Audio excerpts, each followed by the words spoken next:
All right, good morning, everyone. Hear me well? Sounds good. I talk very softly, so I'm not, hopefully people can hear me very well. So yeah, I'm very happy today to show our collaborations work with Amin. And essentially, the title is very long, but to summarize it, it's just trying to see how early life exposure to um, OPE can affect um, neurobehavioral outcomes of the adolescents. Okay, so what's OPE? That's my first question when I first take on this project with Amy, because I don't do EPI, I do biostats. So I look into that a little bit, and I'm sure that in this room, I'm like the person with the least knowledge about OPEs. So I'm gonna breeze through this, but OPEs stand for organophosphate esters, and it can be found pretty much anywhere in our daily life. It can be found in our phone, electronics, textile, and furnitures, and also uh, plastics. So yeah, it was introduced after we phased out PBDE as the flame retardant, and it's known as harmful. And it's mostly ingested in our system by dust in the household. So really, if you ask me how can I limit the uh, intake of OPs, I would say don't use your phone, don't buy any couches, um, don't wear anything at home. Hopefully, don't, yeah, and don't use plastic. But it's a bit too late, right? Because we're all adults. So that's why our study focused solely on children. And so our question here would be how can early life exposure can impact the neural developments, including brain structure and cognitive functions of children. So yeah, we have three questions that we want to answer in our talk, in our work. First one is we want to see if OPE exposure in early life throughout gestation and childhood can affect adolescents' neurobehavior outcome. Secondly, if there is any association, can any change in brain structure or neurochemistry moderate that relationship? And lastly, if we can identify a period, a window of susceptibilities for children where when OPE exposure has the most dramatic effect on them. So this study, to answer these questions, we took on studies of HOME, which stand for Health Outcome and Measures of the Environment. And it was done in Cincinnati. That's where another collaboration of mine come from. And in these studies, we collect over 400 pregnant women between 2003 and 2006. And we follow the children from gestations, birth up to age 12. And each participant underwent comprehensive assessments, including environmental exposure imaging and neurobehavior testing. So in our data analysis, we collect the following measurements. First of all, the exposure measurements, brain imaging at age 12, and also neurobehavioral assessments. For exposures, we look at the urine concentrations, and then we take out 4 OPEs of interest, which are listed right there. And also, we measure them at different time point, which is gestations, birth, age 1, 2, 3, 5, and 8, which then later on in our analysis, we group them into 4 windows of susceptibilities, which is gestation, birth, between 1 and 3 years old, and between 5 and 8 years old.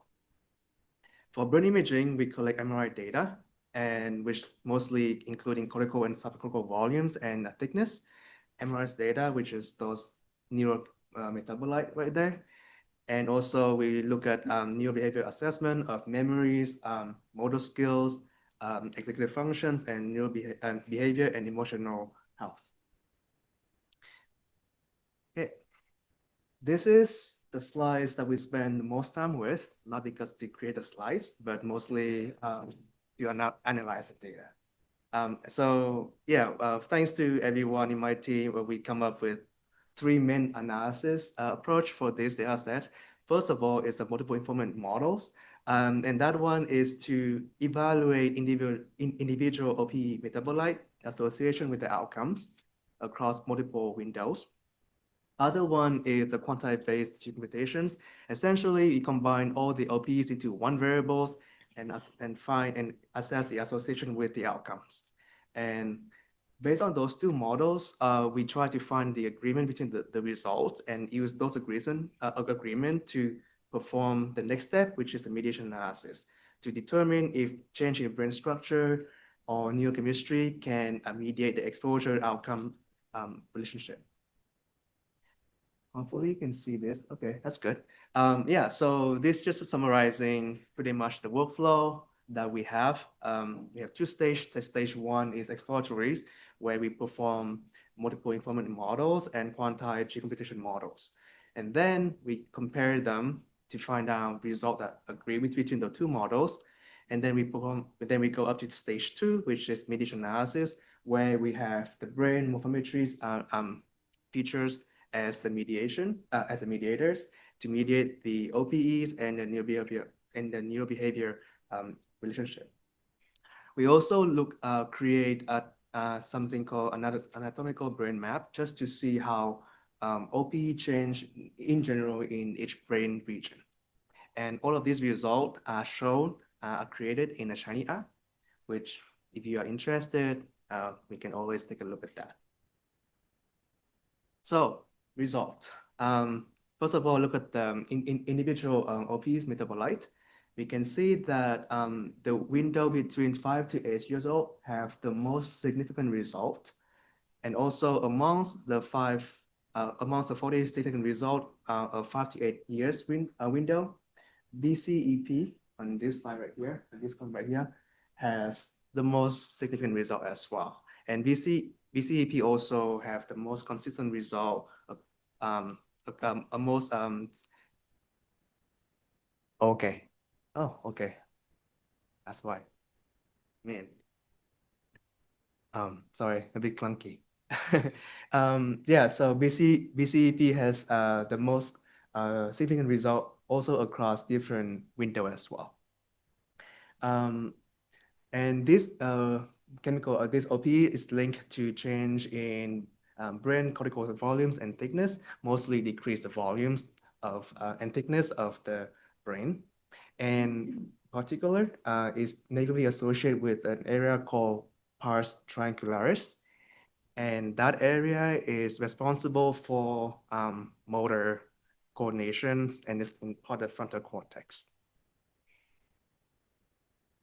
If you look at the mixtures of OPEs, then you also see the similar result, which the mixture mostly affect the cortical volumes, and most of the findings of the exposure windows is at birth and age 1 to 3. At age 5 to 8, we also see the same effect on the pars triangularis volume, which is an increase in OPE would tend to decrease the pars triangularis volume.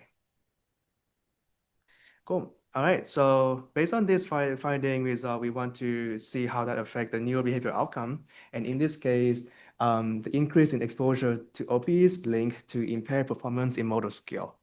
So specifically, the dominant hand motor coordination was affected on the groove pegboard test, which I showed right there. And that indicates a functional impact of the structural brain change. So last night when I go through the slides, I look at some videos of those type of tests, and they are pretty hard for me. Even like those pins is very slippery and small, and the holes are tiny. And I drink coffees, so it's very hard for me to do it too. So don't feel bad if you don't pass the test or don't do so well with this either. But again, we are adults, so maybe a little bit different from children. Great. So just to sum up a little bit, we found out that the 5 to 8 years window has the most is the window of susceptibilities, and also BCEPs tend to negatively affect everything in the brain. So now we want to bring it up together and find out if there's any change in the brain that can mediate that relationship. And yes, and that's the pars triangularis cortical volumes that I mentioned earlier. It mediates the relationship between BCEPs and OP mixture in general. and motor coordination deficit within the 5 to 8 years window. So the BCEPs, increase in BCEPs were associated with increase in number of drops in the dominant hands using the groove pegboard test. And also BCEP decreased the pars triangularis falling. And then, so that indirect effect was mediate about 20% of the whole association between OPs, between BCEPs and the motor outcome. If you look at the whole mixtures, and then the whole mixtures also have the similar results. So OP metabolized mixtures would also positively associate with the number of drops in the dominant hands, and it mediate about 29%. So you might expect that most of that mediation component is contributed by BCEP, and the other three contribute a small portion of that only. Interestingly, we also find that most of the mediation effect was found in the right hemisphere of the pars triangularis. So that indicates some localization, lateralizations, and that's pretty interesting in how that affects the brain. So we do have a lot more results, and this is just like one. I took a screenshot of the Arshani app, and if you want to play around with that, this is just like one main result I'm showing as an example of how we can see how we can play around with the models, with the relationship, as well as all the results down below. Okay, so we look into the biological mechanism of why it is true. So it turns out that the OPE disrupt the cellular and mitochondrial process, which is critical for brain development. And also it changed the cholinergic and glutamatergic neurotransmitter systems, which affect the neuronal signals and also the brain plasticities. And that's why that's why this disruption contributes to the brain change and also the cognitive deficit. Cool. So take a step back.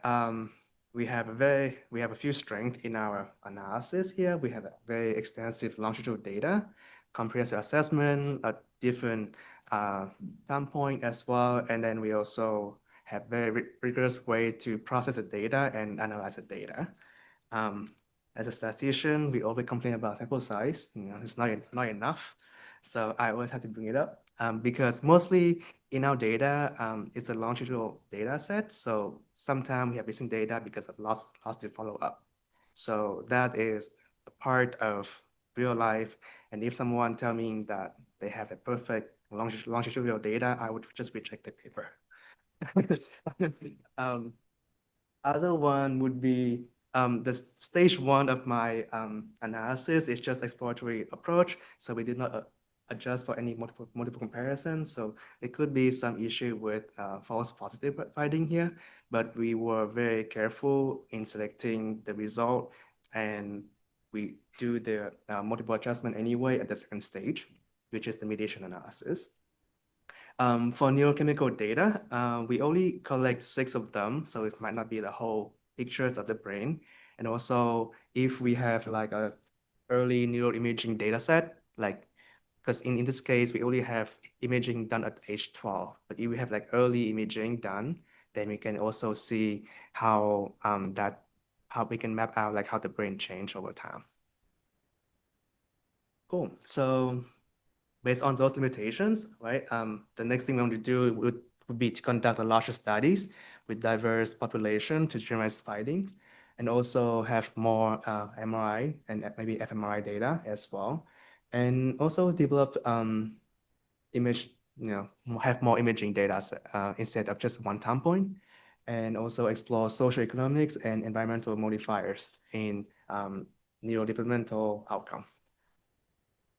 Cool. So to bring home everything, in this study, we look at the early life exposure of OPEs associated with the measurable change in brain structure and function. And we found that the most critical window for susceptibilities in between 5 and 8 years old.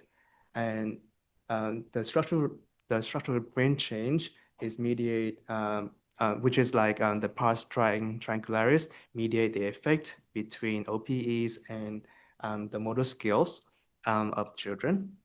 And that highlight the fact that we need to reduce the exposure of OPEs in children somehow, right? And again, if you're interested, then there's always an R Shiny app for us to look at more all the results that we did not show in this talk.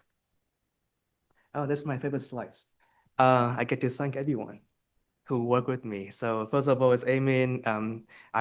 So this is part of his R1, and I was fortunate enough to help him with this grant and also the analysis.